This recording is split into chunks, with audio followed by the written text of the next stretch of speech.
120 Miss said, calls act, I, 120. That was the number on my screen, when I finally looked. I'm Ruth Calloway. I'm 53 years old.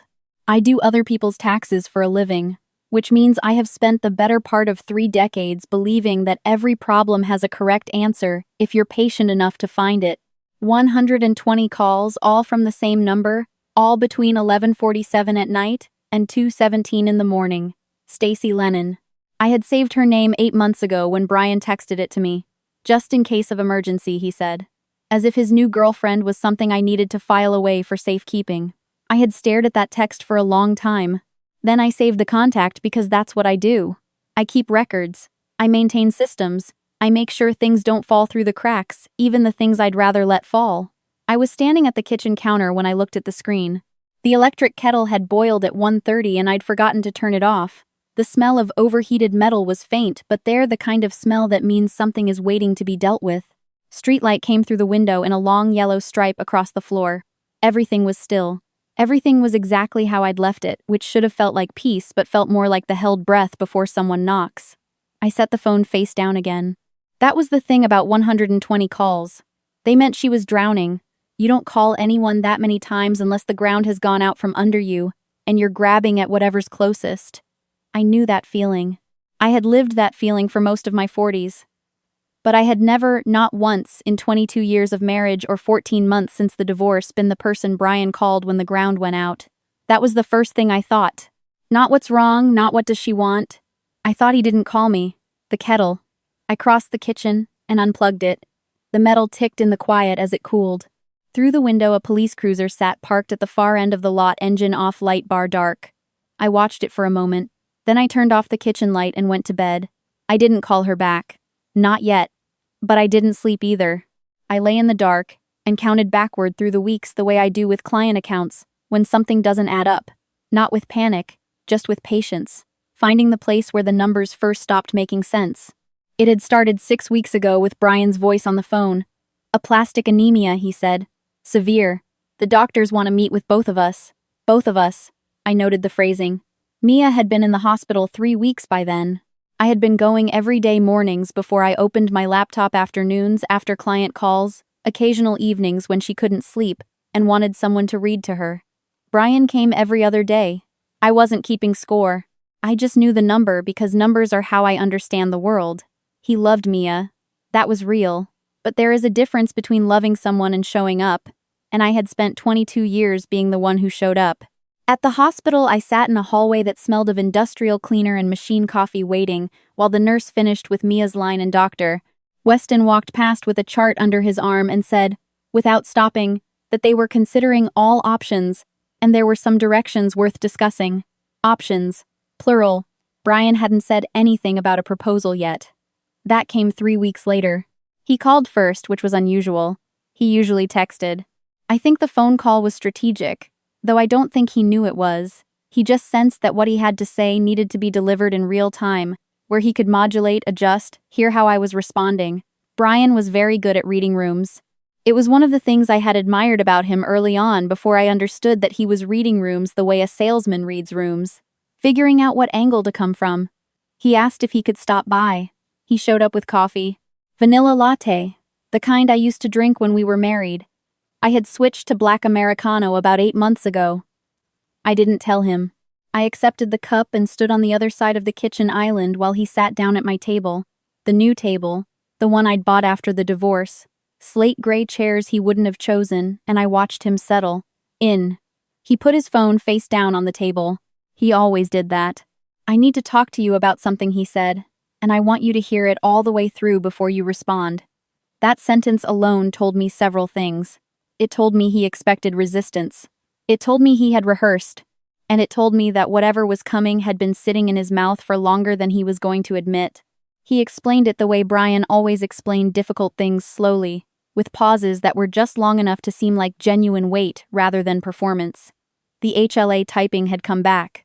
Neither of his results matched Mia's well enough for a safe donor transplant. My results were the same. The most reliable match for bone marrow statistically came from a sibling, a biological sibling with the same parents.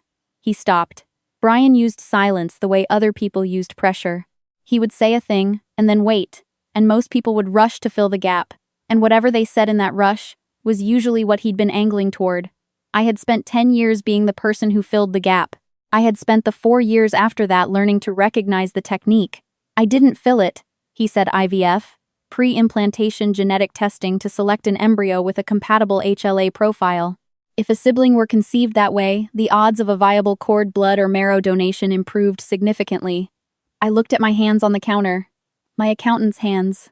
Short fingers, prominent knuckles, better suited to a keyboard than anything decorative. I had a client who once told me I had trustworthy hands. I had thought about that for a long time afterward. "What does Stacy think?" I asked. The smallest adjustment in his jaw, a millimeter, maybe less. But I had looked at that face across a dinner table for 22 years. "She doesn't know yet," he said. "She doesn't know yet."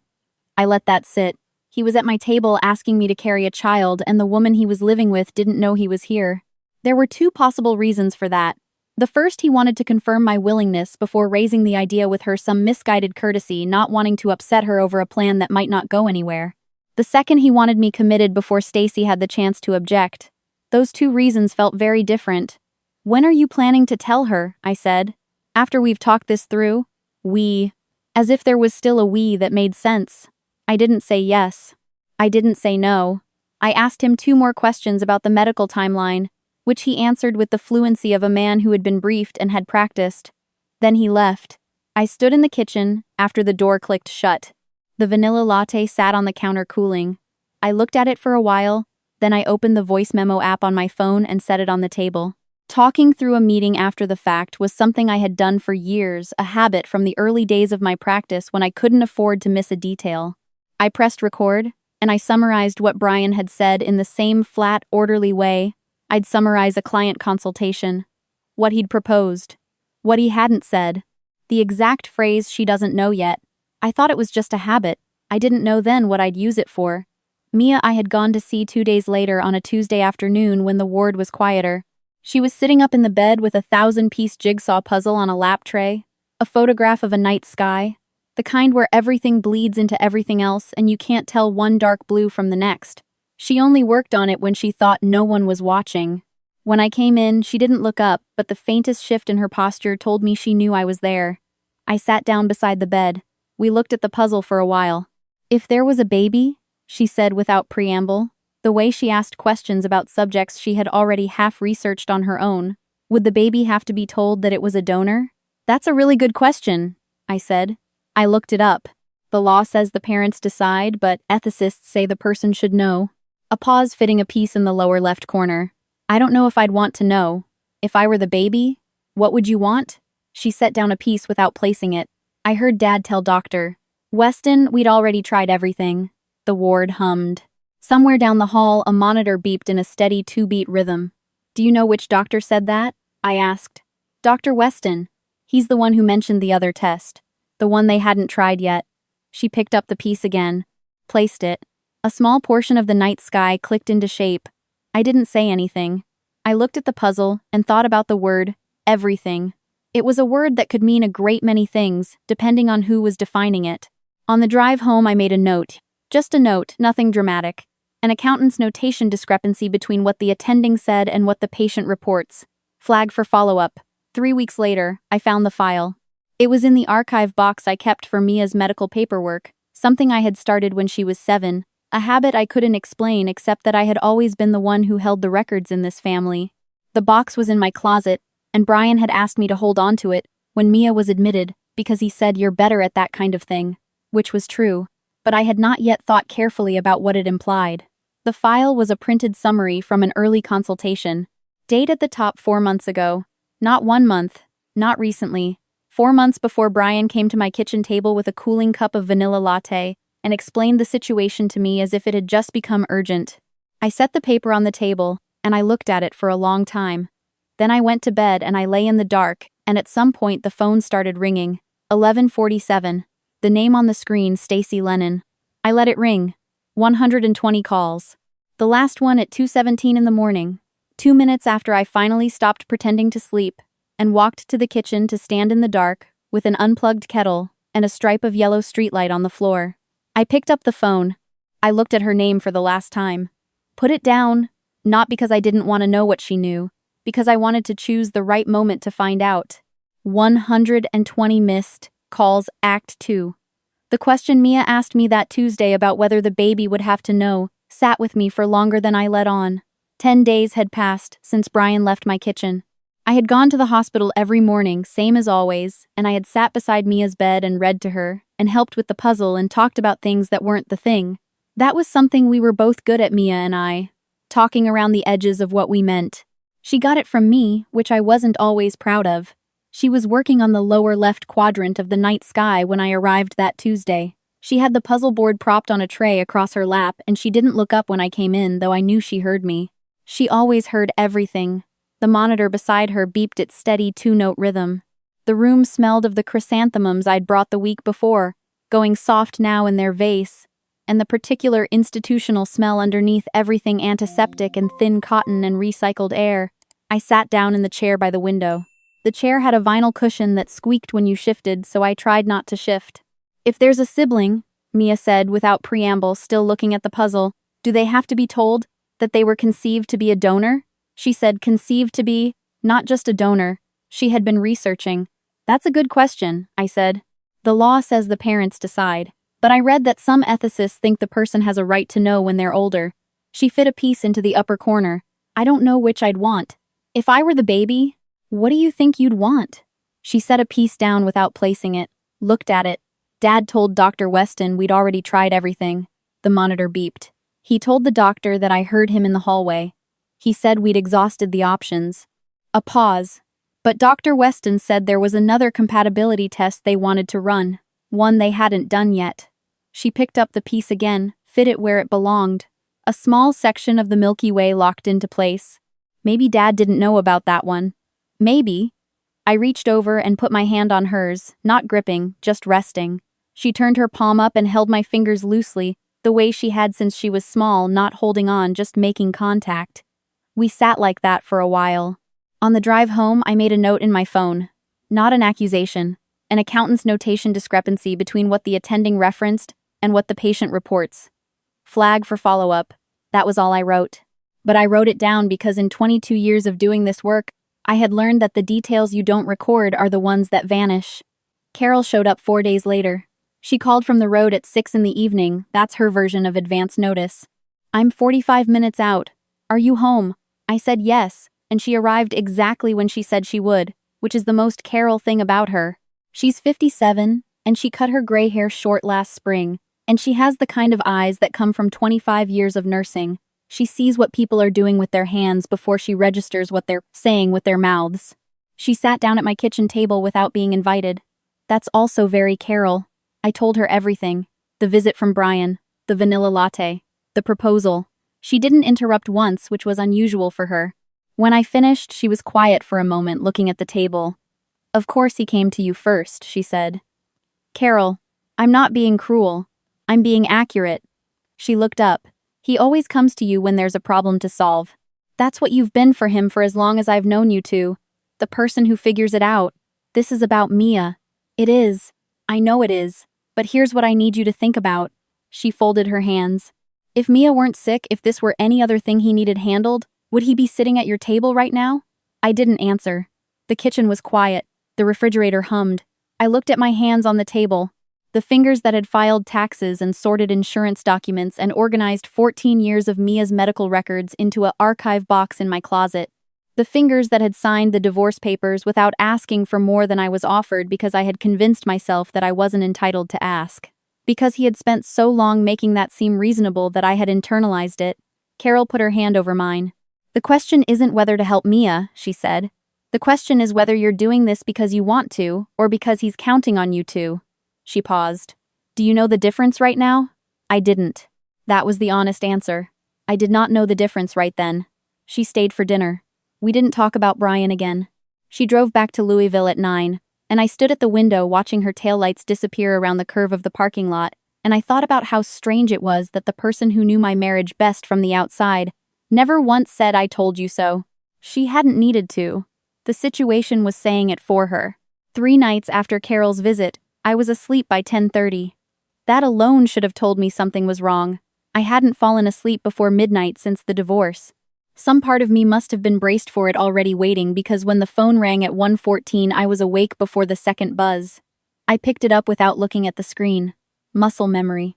I need to know what he said to you. The voice was steady. Not crying, not shouting. The particular flatness of someone who had already done all the falling apart and was now standing in the wreckage figuring out what came next. I sat up, turned on the nightstand lamp. On the wall across from the bed, Mia looked out from the photo I'd chosen for that spot, gap-toothed, laughing, her Halloween costume askew. I'd picked that photo because it looked most like her, not the posed ones, not the school pictures. Just Mia being Mia in a moment she didn't know anyone was recording. "Stacy," I said. "Yes." A pause. "I'm sorry for calling so many times. I know. What do you need to know?" She was quiet for a moment. When she spoke again, her voice had a careful recited quality like someone reading a list they'd written and rewritten. "He told me you were never really present, that you were always somewhere in your head even when you were in the room, that he tried for years." She paused. "He said you never really wanted children." The lamp made a small circle of light on the nightstand. Outside the window, the parking lot was empty and orange lit, a few cars sitting in the quiet like they'd been left there and forgotten. I looked at the photo of Mia. She was 10 years old and she was in a hospital bed, and she had taught herself the names of every bone marrow disorder in the pediatric hematology literature. She asked the nurses their actual opinions, not just their official ones. She kept a notebook of things she didn't understand, yet organized by subject, labeled in her small, precise handwriting, because she didn't like not knowing things. She had her father's height and his ease in rooms full of people. She had my hands. I had driven to that hospital every day for 3 weeks. I had washed her bear blanket every Monday, because she wouldn't tell the nurses it needed washing. She'd told me once in passing and assumed I'd remember, and I had remembered. I had sat beside her at 1 in the morning reading about mitochondrial biology because she couldn't sleep and wanted to understand something. I had held her hand in the recovery room after the first bone marrow biopsy and said nothing because there was nothing to say, and she had held mine back, and that had been enough. I never wanted children. The sentence had traveled from Brian's mouth to Stacy's and arrived in my ear at 1:14 in the morning, and I sat with it, and I understood exactly why he had said it. It was a good sentence for him. It made the whole story make sense. The story he needed to be true, that he had tried and I had been absent and the failure of the marriage had lived in that absence. If I had never really wanted children, then the years of driving to school, plays alone, and covering for sick days alone and refilling prescriptions alone were not evidence of his limits. They were just the natural result of marrying the wrong woman. It was a very clean story. I had spent 14 months trying to figure out why I still felt somehow implicated in it. "When did he tell you this?" I said. "Early on, when we first started seeing each other." Her voice shifted slightly. "He was explaining why things hadn't worked. He needed me to understand." Of course he did." "Stacy," I said, "I think we should meet." Silence. Then, "You don't hate me, I haven't decided." I turned off the lamp. The room went dark. "Can you do Saturday?" She said yes. We picked a time. When I hung up, I lay in the dark for a while, with my eyes open looking at the ceiling at nothing. Then I got up and drank a glass of water and went back to bed, and this time I slept. Saturday, the coffee shop was nearly empty when I arrived. Small place near the university, the kind with mismatched chairs and a chalkboard menu, and the smell of dark roast soaked into the walls.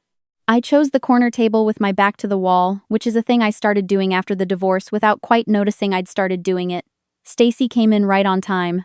She was younger than I had prepared myself for, not in the way that made me feel diminished, more in the way that made the whole situation sadder. She wasn't naive. She had the look of someone who had learned from experience to take people's explanations with some caution, and who had decided for reasons that probably made sense to her at the time to set that caution aside for Brian. She was wearing a dark green coat, and her hair was damp. When she took the coat off, I could see she was 4 months along, maybe a little more.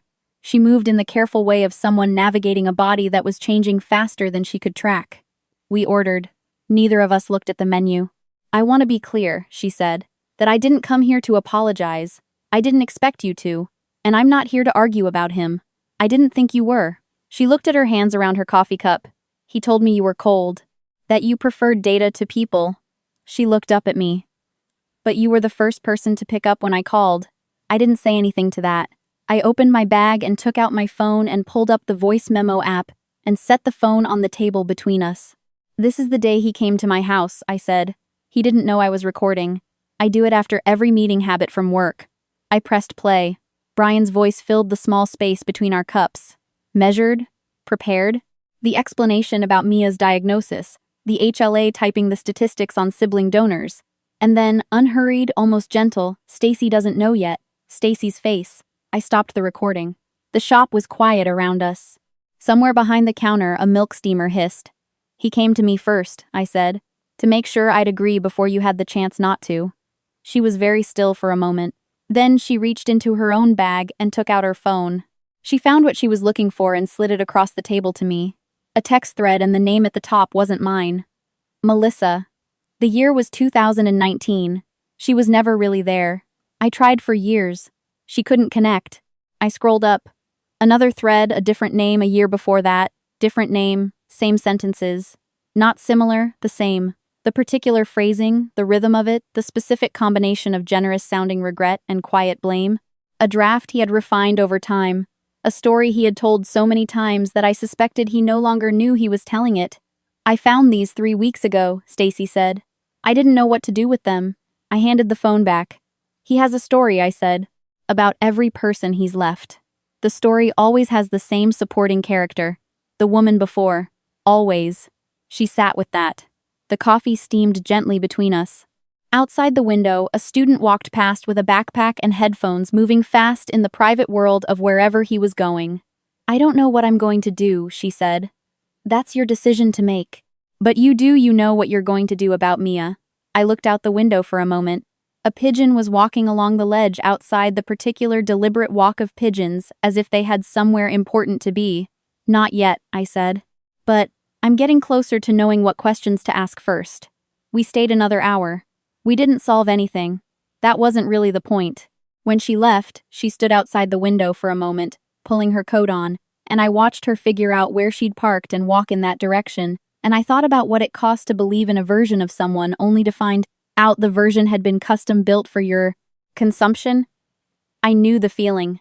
It had taken me the better part of a decade to stop mistaking it for my own failure. Brian called ahead that time, an hour's notice, which was his version of courtesy. I was in the middle of a client spreadsheet when my phone lit up and I let it ring twice before I answered, which I had never done in 22 years of marriage. He came without coffee. I noticed that. He looked around my kitchen when he came in the brief assessment I had stopped registering years ago but could see now. He sat down at the slate gray table and put his phone face down in front of him, and I stood at the counter and waited. "She asked me about the HLA science," he said. "Mia, yesterday. The biochemistry of it." A small, genuine smile. "She's terrifying. She's exactly like you." I heard him use that comparison and understood it differently than I once would have. It was meant to soften me. He wasn't being calculating, that was the hard thing about Brian. He genuinely believed his own tactics were affection. "I know this is enormous," he said. "I know I don't have the right to ask. But this is Mia. And I'm out of options, and I need you to know that whatever else has happened between us, this is real, and this matters, and she doesn't have time." His voice broke on the last word, not performance. He loved Mia. That part had never been in question. I let the silence sit for a moment. Then I said, "When did the doctors first present this option?" He looked up. "About a month ago, when the full HLA panel came back." I crossed to the kitchen table. I had put the document in my bag that morning, the consultation summary from Mia's medical archive, and I took it out now and set it on the table in front of him. The date was printed at the top. I didn't say anything. I just let him look at it. 4 months ago. He went very still. "I was waiting to see if there were other options," he said finally. "For 3 months. Ruth, you had this information for 3 months before you came to my kitchen and sat down and explained the situation to me as if it had just become urgent." I didn't raise my voice. There was no need to raise my voice. You came when there was nowhere else to go. That's when you come to me, Brian. That's when you've always come to me. When there's no one left to ask. The refrigerator hummed. A car passed on the street outside. Brian looked at the paper on the table, and then at me, and then back at the paper, and I could see him working through angles looking for the approach that would shift the frame. He found several. I could tell by the small changes in his expression, the slight adjustment in his jaw, the shift of his eyes. He reached toward each one and pulled back. He didn't have the right words. For the first time in 22 years of knowing him, he sat across from me without the right words. "What does that mean?" he said finally. "What does it mean for Mia?" "It means I'm going to call Dr. Weston this afternoon. My appointment, my questions." I picked up my coffee, which had gone cold. "If I decide to move forward, it'll be my decision for Mia on my terms. Your terms being, my terms being that you are not the one setting them." He stayed another 15 minutes. He tried 2 more approaches. I recognized them both. The gravity of the situation, and then the appeal to who I used to be, the woman who always found a solution. Neither landed the way he needed them to. When he finally stood up to leave, I didn't get up with him. I stayed at the table. He let himself out. I sat in my kitchen after the door clicked shut, and I listened to the silence of my apartment, which was a specific kind of silence. The silence of a space that belonged entirely to me, that held only what I had chosen to put in it. The slate gray chairs I'd picked without consulting anyone. The 3 mugs on the shelf I used in rotation. The 6 photographs of Mia, chosen not for how they looked, but for how true they were. I was the last option. I had always been the last option in the sense that he never thought of me as optional. He had always known I would be there. He had built our marriage on that knowledge without ever examining it the way you build on bedrock without studying the bedrock. And now I had spent 14 months in this apartment learning to live on a smaller floor plan, and it turned out the bedrock was mine. I didn't feel triumphant. I felt tired. And beneath the tired, something else, something quieter without a name I'd been using long enough to trust. That evening, I sat in the living room with the reading lamp on, not reading. The 6 photographs of Mia were on the shelf across from the couch, Mia laughing with her mouth full. Mia asleep in the back seat on the highway. Mia making a face at something she'd found in the garden, her nose scrunched, her complete disdain available for anyone to see. That was what I had chosen for the walls of my life. Not the pictures where she looked right at the camera, the ones where she didn't know anyone was watching. I understood something sitting there. Brian had waited 3 months because he had been hoping for another answer, some other path that didn't require coming to me. And when he ran out of other paths, he came because I was the person he came to when he ran out of paths. That was my specific utility in his life. I was the one who figured things out when figuring out could not be avoided. That was not the same thing as loving Mia. Those were 2 separate facts living in the same situation, and I had been confusing them since the moment he sat down at my table. I loved Mia. I had loved her since before she had any teeth. I had watched her learn to read and get furious at math and discover at age 8 that the universe was expanding in all directions at once, and I had watched the look on her face when that landed. Not fear, just the pure burning attention of testations. A mind finding something it needed to understand. I would do a great deal for that child. I might do this, but I needed to know first that I was doing it because of her, not because he had run out of other options, not because it had never occurred to him that I might not be available, not because I was still even now filling the space he expected me to fill. I called the hospital. The line rang twice and then Mia picked up groggy. "Mom, I just wanted to hear you," I said. A pause. The sound of her shifting in the hospital bed, the rustle of the bare blanket. "Are you okay?" I'm thinking. "You think for a long time," she said. "And then it works out." I smiled at the empty room.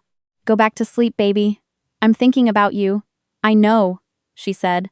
And she hung up, which was very Mia. Not because she was dismissive, but because she had gotten the thing she needed, which was confirmation that her mother was on the line working the problem. She trusted that. She had always trusted that. I didn't know yet if I had earned it, but I was starting to understand what earning it actually meant. 120 missed, calls Act 3. She showed up without calling. That was the first thing I noticed, that Stacy Lennon, who had called me 120 times in a single night, came to my door 2 days after Brian left my kitchen without a word of advance notice. She stood in the hallway in an old raincoat, her hair damp from the walk from wherever she'd parked her hands at her sides. She looked like someone who had made a decision quickly before she could talk herself out of it. I opened the door. I didn't ask why she'd come. I stepped back and she came in. She sat down at the kitchen table without taking the coat off. She was still in that phase of pregnancy where the cold reached her before she was ready for it. I put the kettle on. She opened her bag and took out her phone, scrolled for a moment, then set it on the table and turned the screen toward me. A screenshot, text thread, a name I didn't recognize. Not Melissa, someone before Melissa. The timestamp in the corner said 2016. She was never really present. I gave everything I had. I'm just exhausted. I read it twice. The sentences were slightly different from the ones I knew. The ones that had traveled through Stacy's mouth and arrived in my ear at 1:14 in the morning. Not word for word. But the architecture was the same. The same careful, passive resignation. The same gentle placing of the weight on a woman who wasn't in the room to correct the record. He had been writing that story for a long time. Long enough that the wording had evolved the way you refine an argument over years, until you can't remember which parts were constructed and which parts were true. I handed the phone back. He tells the same story, I said. Every time he leaves someone, there's always a woman before who couldn't give him what he needed. The story protects him from having to figure out what that actually means. Stacy looked at the screen, then set the phone face down on the table. I believed it, she said. Not embarrassed. Just stating a fact. I wanted to. It made sense of everything. Why he was the way he was. What he needed from me. If you were the reason things hadn't worked, then I could be the solution. She paused. That was flattering, I guess. Being the solution. It's meant to be. She looked up. That's how the story functions, I said. It's not just about making the previous woman the problem. It's about making the next one feel necessary. Special. Like she's the one who finally understands him. I heard my own voice saying it and understood for the first time in years how cleanly I had been exempted from that particular role. By the time Brian had built a story about me, I had been downgraded from solution to problem, which meant there was a new solution somewhere I hadn't been looking for. I was never the solution. I was the infrastructure. Stacy turned the phone over and looked at the screen again. Then she put it back in her bag. I haven't decided what I'm doing, she said. About him. About any of it. That's not my decision to weigh in on. I know. She looked at me. Do you actually not hate me? I keep waiting for the part where it comes out. I thought about it before I answered, which was how I tried to answer most things. Not because I needed extra time, but because I had spent too many years saying the polite version of things rather than the true version, and I was trying to correct for that. No, I said. What I hate is that both of us were reading the same document without knowing it. He told you a story about me, and he told me a story about what a marriage was supposed to look like, and neither of us had the other version to compare against. I paused. That's not about you. That's about what he did. She nodded. She wasn't satisfied by it exactly, but she accepted it the way you accept a true thing that doesn't entirely resolve the pain. The kettle clicked off. I poured 2 cups. She stayed for about 40 minutes. We talked about the pregnancy a little, about what her sister thought about the studio she ran, and whether she could keep running it on her own if things went the direction she was half expecting them to go. We didn't talk about Brian directly again. When she got up to leave, she pulled on her coat and stood in the doorway for a moment. Thank you for not making me feel stupid, she said. You're not stupid. You were working with the information you had. She left. I heard her footsteps go down the hall, and then the elevator, and then nothing. I sat in the kitchen for a while. The cups of tea sat on the table.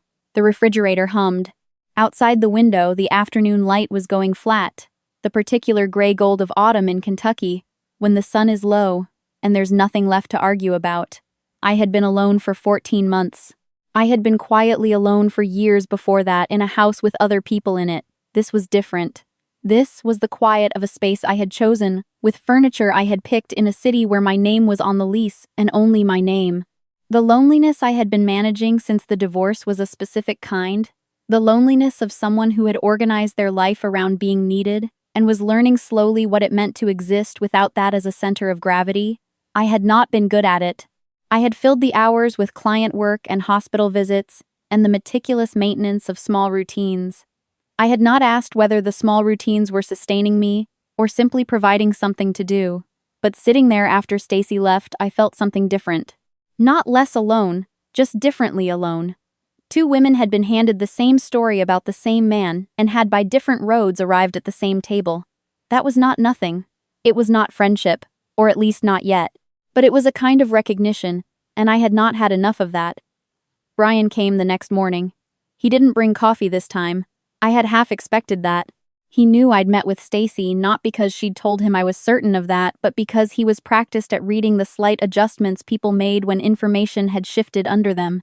He had that skill the way some people have perfect pitch, not taught, just present. He stood in the doorway of my apartment and looked at me, and his eyes made a small, quick survey of something I was no longer providing him with, and then he came in. I made coffee. I did not ask what he wanted to talk about. He sat at the table and he started with Mia, which he always did and which was always legitimate and which was also always the opening move before the thing he actually meant to say. Dr. Weston had called. The 2-week window was becoming 1 week. The team wanted to schedule a consultation with both of us to discuss the next steps contingent on a decision. Mia was stable, but the stability was conditional. These things could change faster than families expected. He was telling me the truth. That was the complicated part. He was always telling me the truth about Mia. The facts of his daughter's illness were real, and he held them with genuine anguish, and none of what I had learned in the past several weeks changed that. He loved Mia. He would have done almost anything for her, short of the things that cost him something he valued more. I let him finish. Then, I set my cup down. You told Stacy that I never wanted children, I said. He started to answer, and I didn't let him. Did you? Or didn't you? A silence. Outside, a car alarm went off somewhere in the parking lot, cycled through its sequence and stopped. I said things in a way that weren't entirely Brian. He looked at me. The particular look I had catalogued over 22 years, not anger, not guilt, exactly more like the expression of a man recalculating his route after encountering an obstacle he hadn't put on the map. He was not a bad person.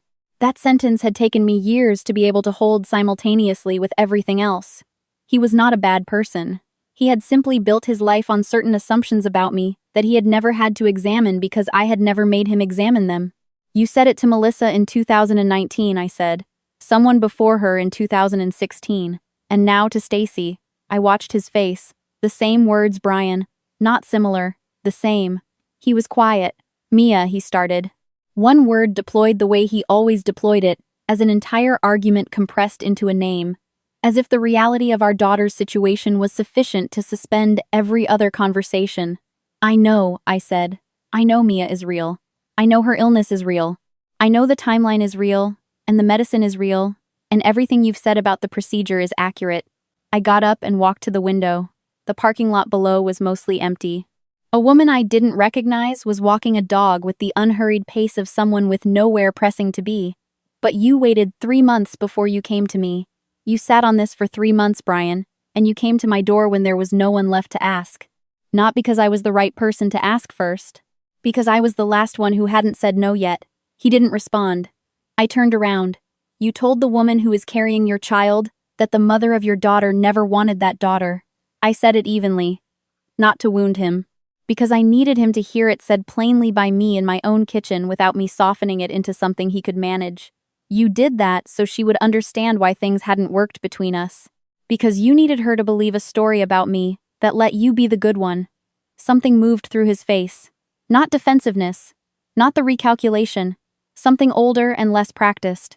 He looked for a moment like a man who had just seen a thing he had been carefully not looking at for a long time. I waited. What do you want from me? He said finally. His voice was lower than usual. Not manipulative. Just tired. I want you to understand that I'm going to call Dr. Weston today. My call, my appointment, my questions. I came back to the table, but I didn't sit down. If I decide to move forward with this, it will be because I have all the information, and I've decided it's the right thing for Mia. Not because you need me to. Not because I'm the last option. Because I made an informed decision as her mother. I looked at him. And you will not be the person who sets the terms of that process. Ruth, I mean it. He sat with that. He tried another opening. I could feel it the way you can feel weather changing before it arrives, and then he let it go. He stayed at the table for another quarter of an hour talking about logistics, about the doctors, about the practical considerations, and I answered the questions that had practical answers and let the others sit. When he finally stood up to leave, he seemed smaller than he'd been when he came in. Not diminished in the way that would have satisfied me a year ago. Just more accurately sized. He walked to the door. I stayed at the table. He opened the door and paused, and for a moment I thought he was going to say something that would matter. Then he walked out and pulled the door closed behind him. I sat in the quiet. The apartment had a sound when it was empty that I had spent 14 months trying to decide whether I liked. It was different from the quiet of the house we'd shared that had been a muffled silent sounds absorbed by the accumulated weight of a family, the carpets and curtains and upholstery of a life built to hold a particular configuration of people. This was cleaner, more specific. The refrigerator, the clock on the oven, the faint sound of someone's television 1 floor up, my sounds, my building, My name on the mailbox downstairs. He hadn't let himself out before. Not once in 22 years of coming to places I was. There had always been a goodbye at the door, a moment of managed departure. I had provided that moment. I was good at providing it, at making exits smooth, and arrivals easy, at being the kind of person who walked people to the door, so they never had to figure out the exit on their own. He had found the door fine. I went to the hospital in the afternoon after I called Dr. Weston's office. I went during visiting hours, showed my ID at the desk, signed the clipboard, the way I had signed it every day for weeks. The ward smelled the way it always smelled. The floor made the same sound under my shoes.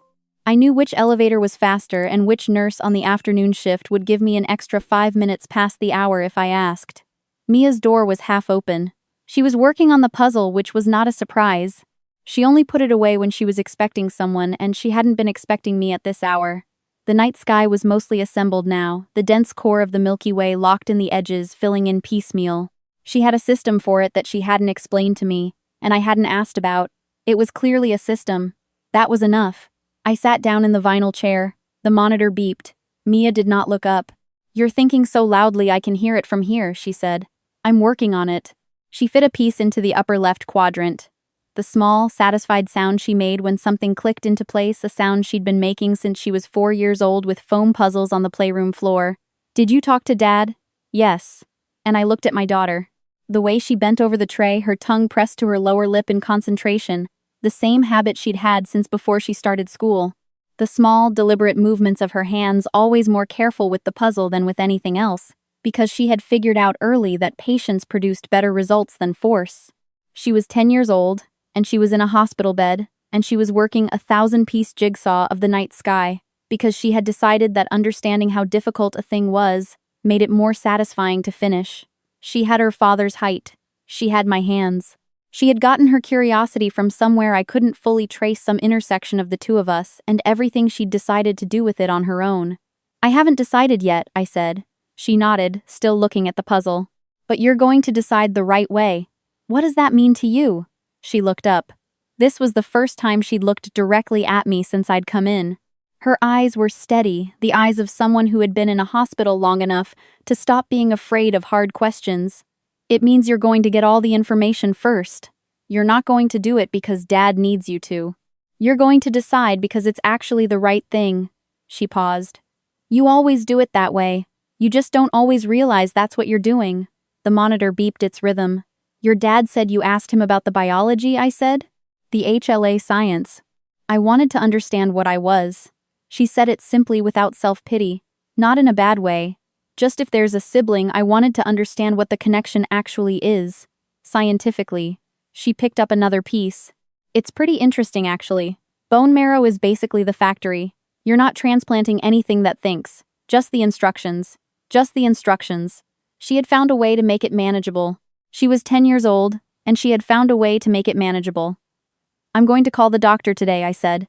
"My appointment. My questions." She nodded. "Good." She turned a piece over in her fingers, looking for the edge. "Mom, yes." "Whatever you decide." She found the edge, placed the piece. A small section of the outer universe fell into position with a quiet sound, the sound of something finding where it belonged. "It's the right thing. Because it's yours." I took my phone out of my bag. Not to call Brian. Not to text Carol with an update, though I'd call her later. I opened my contacts and found Dr. Weston's office number and pressed call, and sat listening to the ring with my eyes on the half-finished puzzle, on the section of dark sky that was slowly resolving itself into something recognizable. The line picked up. A receptionist, professional and unhurried. "This is Ruth Calloway," I said. "I'd like to schedule a consultation with Dr. Weston. My appointment at my convenience. I have questions I need answered before I make any decisions." A pause. "The earliest available, please." The receptionist clicked through something and offered me a time 2 days out. I took it. I wrote nothing down. I had stopped writing things down when I was certain I would remember them. I hung up and sat with Mia while she worked on the puzzle. I didn't help. She didn't ask me to. We existed in the same room, doing different versions of the same thing, which was figuring out where the pieces went. The night sky was almost complete. 120 missed calls out row. "I want to tell you something about the appointment." I went to Dr.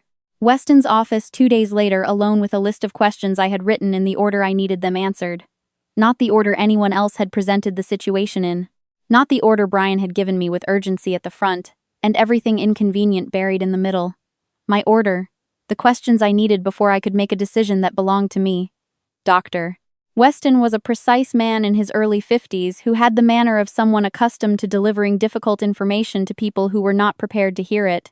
He sat across the desk from me, and he answered every question I asked fully without redirecting me toward the answer he thought I wanted. He told me about the test Mia had mentioned, the one Brian had said was already exhausted. It wasn't. There were 2 paths still open. The IVF route was one. There was another lower probability worth understanding. I wrote everything down. I drove home in the late afternoon with the notes on the passenger seat and the radio off, which is how I drive when I need to think without interference. The light was doing something particular to the highway, that flat gold that comes in November when the trees are stripped and there's nothing between you and the sky. I had driven this stretch of road for 20 years. I had never noticed it looked like that. Here is what I understood by the time I reached my exit. Brian had held information for 3 months because he had been hoping for a different outcome. Not a better one, a more convenient one that didn't require him to come to me. And when the convenient outcomes ran out, he came because I was the person he came to when convenient outcomes ran out. He had not done this deliberately. That was what I had been sitting with for weeks, the thing I couldn't quite square. He hadn't chosen me strategically, hadn't thought it through, and decided I was useful. It was more passive than that, and in some ways more corrosive. He had simply never questioned whether I would be there. It had never occurred to him to question it. I was bedrock. You don't wonder if the bedrock will hold. You just build on it. That was what 22 years had looked like from where he was standing. Reliable surface. What it had looked like from where I was standing was different. It had looked like being the one who remembered, being the one who showed up, being the one who organized the archive box and washed the bear blanket and sat in the dark at 1 a.m. reading about mitochondrial biology because a child couldn't sleep and wanted to understand something. It had looked like building a life that ran consistently without acknowledgement in the spaces he wasn't filling. That is not resentment. I want to be careful about that. It is just a fact that took me a long time to see clearly, and then longer to stop apologizing for seeing. I made the appointment with the reproductive specialist the following week. I went alone to that one too. I asked about the process, about the risks, about what the data actually showed and what it didn't. I was thorough in the way I am thorough about things that matter, which is the same way I am thorough about client accounts, which is the same way I raised a daughter, who at age 10, kept a notebook of things she didn't understand yet, because she didn't like not knowing things. She got that from somewhere. I have not made a final decision about the procedure. I may still. If I do, it will be because I sat with the complete picture and decided from a place of full information that it was the right thing. Not because Brian needed it from me. Not because I was the last option available, because I looked at everything and decided. That distinction between doing something because someone needs you to and doing it because you have decided to sounds small when you say it out loud. It is not small. For some of us, it takes decades to learn the difference, and longer still to act on it. I think about the night of 120 calls sometimes. How I lay in the dark and counted backward through the weeks, the way I always count looking for where the numbers stopped making sense. How I got up and stood in the kitchen with the unplugged kettle and the stripe of streetlight on the floor and held the phone and did not call back. That was the first decision I had made in a very long time that belonged only to me. I had made it in the dark alone in a kitchen with furniture I had chosen, and it had felt for the first time in years like standing on ground that was mine. If you have ever held a phone and had to decide whether answering it was for you or for someone else, if you have ever done the careful arithmetic of whose need outweighs whose, and found that you are always on the lighter side of that equation, I think you understand something about why this story I felt worth telling. You are allowed to get the complete picture before you decide.